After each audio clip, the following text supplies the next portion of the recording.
Hello everyone, my name is Holden Hardman. Thank you so much for joining us again for another video. Today we're going to be reviewing Eternals. Jen and I watched it last night and it's been about 24 hours now. We've had some time to kind of think about it.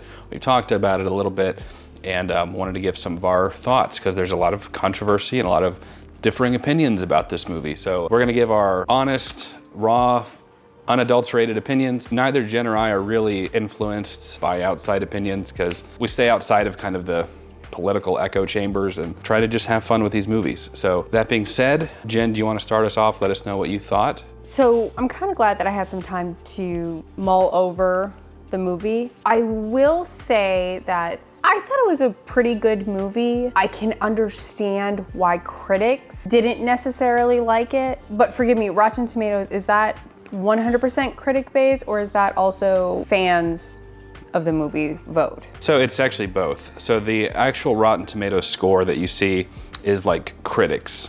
So this is the first certified Rotten Marvel movie. As of filming this, last I looked, it was at 46%. That's just strictly critics. It's actually sitting at 80% among audience score, but the actual score you'll see when you look up Eternals Rotten Tomato will be that 46 critic score. That about matches up how I feel. I can understand why critics would not necessarily think that it was a winner, especially just because I feel like all the Marvel movies have set the bar pretty darn high. There definitely were a few moments throughout the movie where I didn't think it fell right. Some of the jokes just didn't really flow that well, but some of it was really, really funny to me and very, very heartfelt. I'll start out with the negatives, get those out of the way. I didn't necessarily invest myself with a lot of these characters. There were a few that I did, and I have my little cast list pulled up because it actually brings me to one of the other complaints that I have.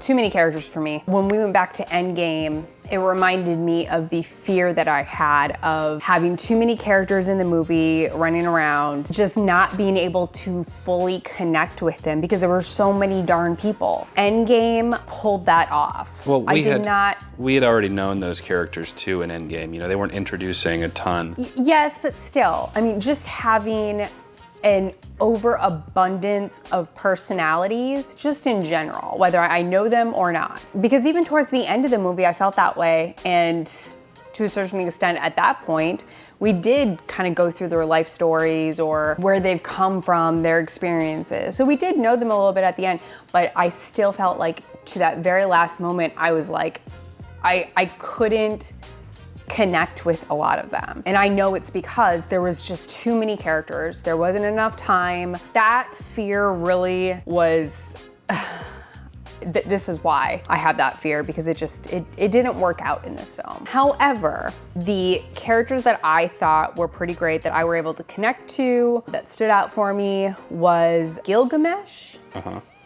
and Druig. The Irish guy? Yeah. And initially Sprite. As time went on, her character, I kind of have a love-hate relationship with her. I liked that she was a youth. It sets her apart from all the other characters.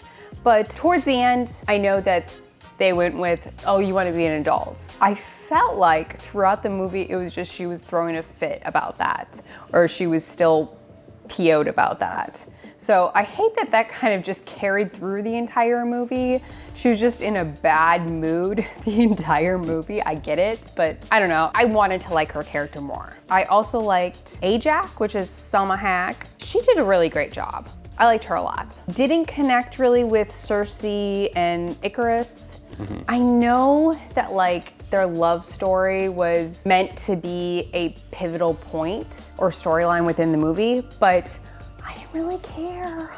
I didn't. I think that Cersei she was good. I didn't hate Icarius, how do you say Icarus. it? Icarus. I didn't hate either of the characters. I wasn't invested. Honestly, was just more invested in the main storyline of these individuals that are here to protect humanity. So I think they pressed the love story a little too much, but even still, that's fine. I did like that Icarus turned out to be loyal to Ishram. Erisham. Could they have easier names? I mean, honestly, the godlike character. I liked that. I kind of picked up on it a little bit. There was something going on. He just wasn't acting right. However, I really, really liked that. I think they pulled off a very good, juicy moment. So that was a positive, definitely. Another thing that I really liked about this movie, visually, it was very stunning, especially the deviants, the detail that they had with those animals. Sure. Monsters, I guess. It was very fascinating, very beautiful, especially when they went from being an animal to having some sort of conscience. That's what I gathered from it. Very, very visually beautiful to look at. They did very well in that arena. I was very impressed by that. Also, on a side note, the Patel, the Indian guy that is running around recording them, yeah. kind of low-key reminded me of Holden, especially the moments where he literally brought 3 cameras as a backup. Yeah. I absolutely love him. I thought that he had so much like comic relief along with Kingo. Those 2 guys were so funny. I loved them. Very like endearing qualities between those 2. Big plus on having those 2 in the movie. If they had not had those 2 characters in the movie, I don't know if I would have enjoyed it as much as I did. This movie, there was a lot to the storyline. There was plenty of times where I had to sit here and kind of replay what they had just said, especially when we found out that the godlike person, that he had both created the deviants and the Eternals. I also had to kind of remember like the Celestials. Were they who were the Celestials? The Celestials are basically like gods. Yes, but in the movie, who were they? They were just gods. That particular Celestial created Earth and created like people and life on our planet. But is that the godlike? Yeah. Like when okay, so they themselves are Celestials. Yeah, the big robot, the thing with like the 8 eyes, 2 forces. Yeah. Okay. I was mixing up all these terms for them. Celestials, Eternals. Yeah. Okay, that makes more sense. But there was a couple moments where like when they were explaining that, where I had to just kind of run through it in my brain a little bit to fully understand it and why they would do that. I got tripped up on that a little bit. At the end, once I had kind of had a moment to think about everything, my understanding is that emergence was where the Celestials were created and that itself killed humans or everything on the planet. But see, now I'm lost because I'm like, well, why did he say or tell the Eternals to not get involved unless deviants? Oh, because the deviants, he created the deviants, but he lost control of the deviants. Yeah, they were evolving. Okay, so see, that was a moment for me. Like, there was just so much to that like story that at times it was a little overwhelming. I wish it had been a little more simpler. The story on paper I think is great. It really is. And I enjoyed the movie overall. It was just, I felt like with all the other MCU movies, I was able to digest it easier. It was very natural. This, I think, the story was pushed a little bit further than it had to be, but I totally get it. That's just my taste. The character that Kit Harington played, very curious about him because I totally thought he was just her boyfriend and nothing more. And then it comes towards the end and we get a little more information that he's not exactly who he says he is, or there's more to his story. Very juicy, very curious on that. I'm assuming that either means there's gonna be an Eternals 2 or there's gonna be like a spin-off movie or follow-up or something of some form. Yeah, just continuation through the MCU. Angelina Jolie, I think, is very talented, and I have really loved her in most of the roles that she has played. But in this particular film, Athena, I felt like they almost got it right with her,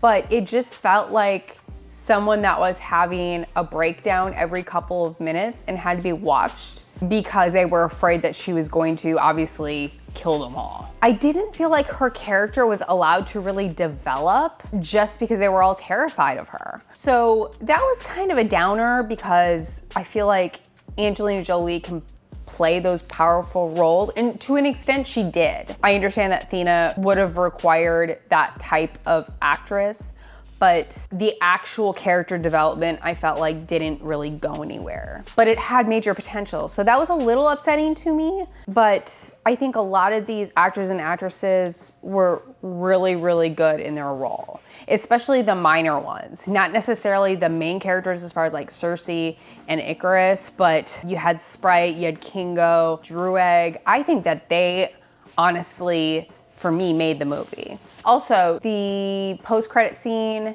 apparently Thanos' brother, if I understood that correctly. Yeah. Well, he doesn't look anything like Thanos. Yeah, it doesn't look like a Titan at all. I'm not sure. That was Harry Styles, by the way. So that was a little like off-putting to me.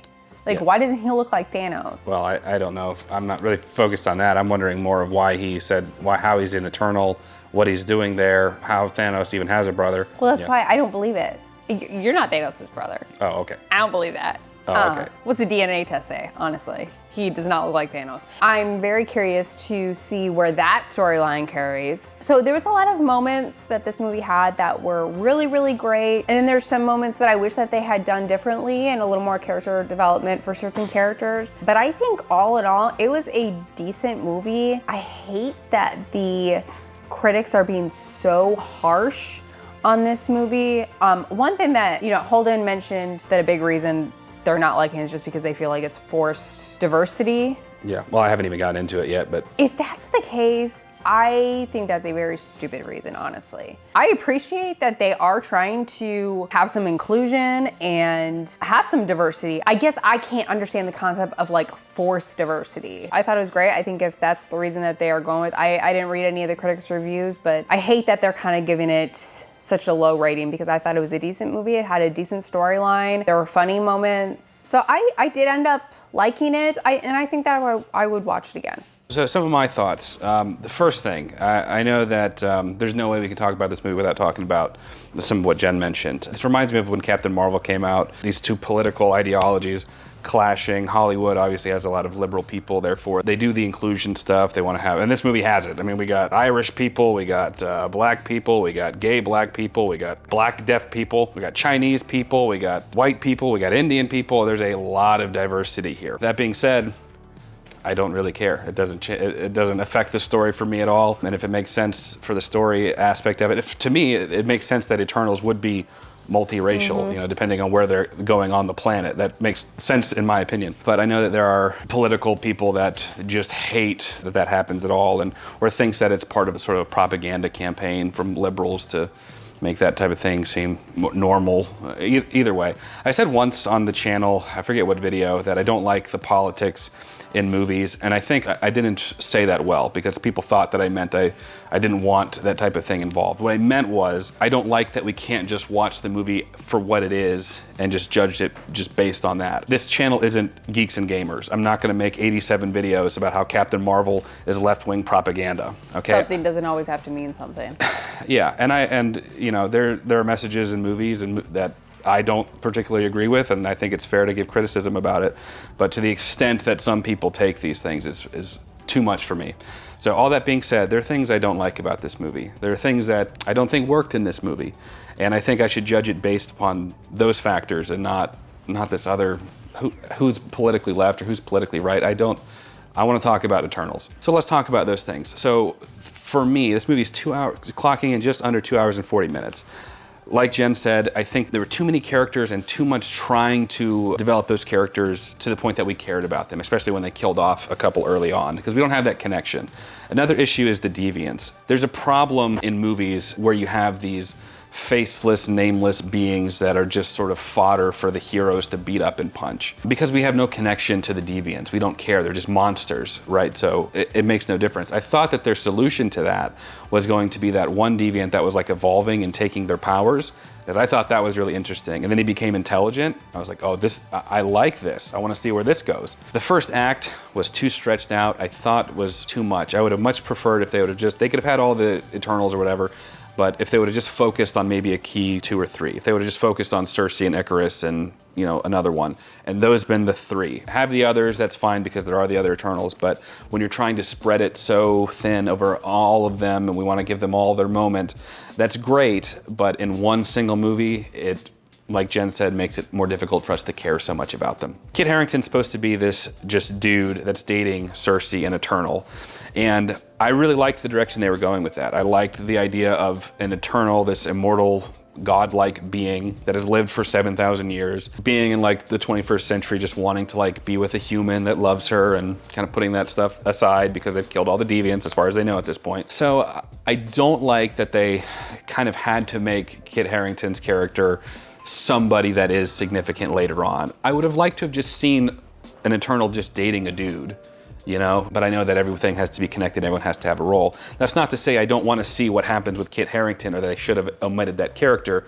I just would have liked to have seen what it would have been like for a god just to date a guy and him competing with basically Superman. I think that would have been interesting, but Kit Harington apparently is somebody important later on. Icarus. So I read the Neil Gaiman graphic novel, and I did not see the twist with Icarus coming because Icarus was always a hero, you know, so the idea of him, and I could be wrong, I don't know Eternals as well as other stuff, but he was never a villain or he never had a turn or threatened to kill the other Eternals in any iteration that I am aware of. I'm not saying that they don't exist, there probably is. So that was a twist for me, I didn't see that coming. So I liked that in the movie. He was so loyal to Arishem that he was going to turn on the Eternals to fulfill his purpose. I really liked the relationship between Cersei and Icarus. It was one of the more interesting things I thought. I really liked Cersei. She was probably either my favorite or one of my top 2 favorites in the movie. I really liked her a lot. Her power was cool. I like how they all have sort of the X-Men thing where they all have like one distinctive power. I liked Cersei a lot. I liked Ajax. Selma Hayek did a great job with her and this sort of almost, I guess, this sort of prophet role between Arishem and the Eternals, you know, this sort of mediator between them, only to have been killed by Icarus. Druig was good. Kingo was supposed to serve as this comedic relief. I thought that he was okay. So one of the big deviations from the MCU really is just tone of this movie. I feel like this movie was trying to be more cinema as opposed to like the MCU being, well, the MCU. Like this movie had those cinematic shots. It wasn't really jokey, like with the exception of Kingo, you know, but it wasn't jokey. It had these serious moments, and I felt like they were going a more cinematic route, which we're not used to with the MCU overall. I know the MCU does have cinematic moments, but it just felt like a different type of movie. Moving along, Jen mentioned Thena, Angelina Jolie. I agree, or feel like that was such a wasted potential for her to have somebody like Angelina Jolie, and she kept having these like flashbacks, but these breakdowns because of all the memories of the past and attempting to kill them, and she had to be watched and whatever. So I was kind of waiting for this payoff of that. You're gonna have Angelina Jolie here. So you have the deviant that's evolving that we talked about earlier, and I'm like, oh, this is so cool. I want to see this hyper intelligent deviant that's taking the powers of the Eternals. So what are they gonna do with that? And Angelina Jolie, who's really not really done anything. So you have that storyline going on over here, and then when we're about 2/3 of the way through the movie, we find out the true purpose of the Eternals to make the human population continue to grow so that a celestial can be born on Earth, eradicating the human race, but also being able to create trillions of lives, you know, through other galaxies and other planets later. So that really becomes the central focus. So this story over here is happening, and then there's just a brief moment where this being is what's taking the power of 2 Eternals, and then just gets killed in a moment by Thena, and then woohoo, and then we're done with that, but then okay, let's over here. So I felt like the payoff wasn't worth it. I felt like it was wasted potential with the hyper-intelligent deviant. He just died, and Thena just had a quick moment, and then that was the end of her thing. So I felt like that was wasted. I will say I really liked the whole end sequence, maybe because that was probably the most Marvel MCU feeling moment in the movie, where they all do the hive mind thing, or the uni mind, and Cersei goes and, you know, turns the Celestial into stone or whatever she turned him into. So I like that moment where they're fighting Icarus and he's struggling internally, you know, that moment where you either kill Cersei or you stop. I thought that Game of Thrones man did a good job acting in that moment. He's just like, I can't kill Cersei, you know, I love you and I'm wrong, and I still killed Ajax, whoops, my bad. Exactly. But yeah, and he joined them. So real quick, another thing I didn't like, there was a brief moment with Sprite, and this was in the comic that I read, where she resented everyone for being born, grown up, and she was born a child, and she was like, I love Icarus, but I can't be with him because I'm 12, eternally 12, you know, and almost kills Cersei, gets smacked in the head with a rock by Druig, and then in the end, joins the uni mind anyway. She was just like awake and then there with them. I think that that's when her loyalty to Icarus and his judgment really came through. I think she was gonna follow Icarus in whatever he decided to do. And that, ironically, was kind of a turnoff for me. Sprite was another character where I felt like she had a little more potential, but they were just focusing a little too much on the fact that, like, she's this teen having angst problems, and, you know, she's upset that she's not like everybody else, basically. All that to say, I do not agree that Eternals is the worst movie ever. I don't think that it's even the worst MCU movie ever. I think it's vastly different, and I think that there comes some hesitation with that. I think they dropped a ball on a couple things. I felt like the pacing was too slow. They tried to do too many, introducing too many brand new characters. I think they should have just focused on maybe just a few of the Eternals, and over time, you know, focus more on the others. I did like the going back to the past and seeing them 5,000 years ago, 400 AD, and then moving throughout history. I did think that that was cool. A lot of people I don't think like that from what I saw, but I enjoyed that a lot. Overall though, I would say that this is still a pretty decent movie. Not the best, not worthy of some of the criticism that it's gotten about the diversity stuff. Personally, I don't care about any of that. As long as the movie is good and as long as their characters are good, or make sense, as maybe I should say. Just some of my thoughts. I'm sure we'll have a lot of people that want to talk about it in the comments below. What would you rate this one? If you had asked me yesterday, immediately after the movie, I think I would have had probably a different opinion than I did the day after, just because I have had time to kind of absorb the information, digest it, reflect on those characters. I think I would go with, I'd go with an 8. 8? I'm gonna go with an 8. I think it was decent. The thing is that all the previous MCU movies, like I said, set the bar really, really high. So I'm taking that into account. There were some things that I would have liked to see differently. The overwhelming one is that there was just too many characters. I wish that they had kind of limited the number just so that I could connect a little more with them. They would have more time to tell their individual stories, and therefore I would have felt more rewarded towards the end. I also think that this group of individuals had a lot of deep-seated issues going on. Oh, yeah. A lot of drama. There's obviously been issues along the way for all the other superheroes that we've seen. Endgame, there was no shortage of them, but this was very different than that. And I think that it may have been a little too much, but not to the point where I disliked the movie. I thought it was visually beautiful. I thought that the storyline was pretty unique. At times it was a little hard to kind of absorb that when they're telling it to you, or the story. But once I could fill in those blanks, I liked it. So there was just a little bit of minor faults, but I think overall it was decent to me. I guess the stuff that they're bashing it for are fortunately things that I don't really care about and is not going to affect whether I watch it again. I think that it was decent. I'm glad that I saw it. So I'm gonna go with an 8. I'm not gonna go that high. I'm probably in that 6.5 range. Personally, I do think that this movie had some flaws. I think it had some pacing issues, it had some story issues. We talked about a couple of them. I do not think that it's deserving of just like outright hatred. I get this not being your favorite, but it does make me excited to see what they're going to do with the whole celestial situation, especially with the multiverse coming up and that's role in the greater MCU. So I think that's a great addition right there. I really like the Eternals and I'm really excited to see what else they're going to do with them. Story issues aside, I like the characters and I'm really curious to see what else happens with them. But from a narrative standpoint, I do think that there is room for improvement. So 6.5 for me. One of the big reasons that I'm giving it a higher rating than I probably would have yesterday was because I realized there was a couple of good little twists in there too, which I really enjoyed, and I didn't foresee those coming. So I felt like that's deserving. Like them twists. Yeah, I like those juicy twists. So the characters that I did connect with, I really connected with. I just think that they probably could have done things a little bit differently or in a different manner, but I'd watch it again. Jen and I both, fortunately, kind of have the mentality of we'll make up our mind when we see it. Whenever there's any sort of outside controversy before the movie even comes out, talking trash about it, we very much have we'll watch it and we'll kind of decide for ourselves. So I'm very glad we're both like that, even if our final rating is different. So that would be my advice if you have not seen it, or if you've seen it but you were influenced prior, just to go into movies just who cares what your political side is, or just go watch the movie, and if you enjoy it, great. If not, that's okay too. My last little tidbit there.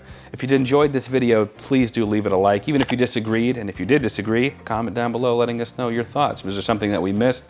We oftentimes, when we do these reviews, we are always like, I cannot believe we forgot to talk about that. That happens very frequently for both of us. So comment down below, and we'd love to chat with you in the comments. Subscribe if you want to see more fun content like this. Consider joining my Patreon to get early access to select videos. Jen and I are starting Daredevil on Netflix, so you can be one of the first to watch it. As always, we appreciate you watching. We'll catch you in the next video.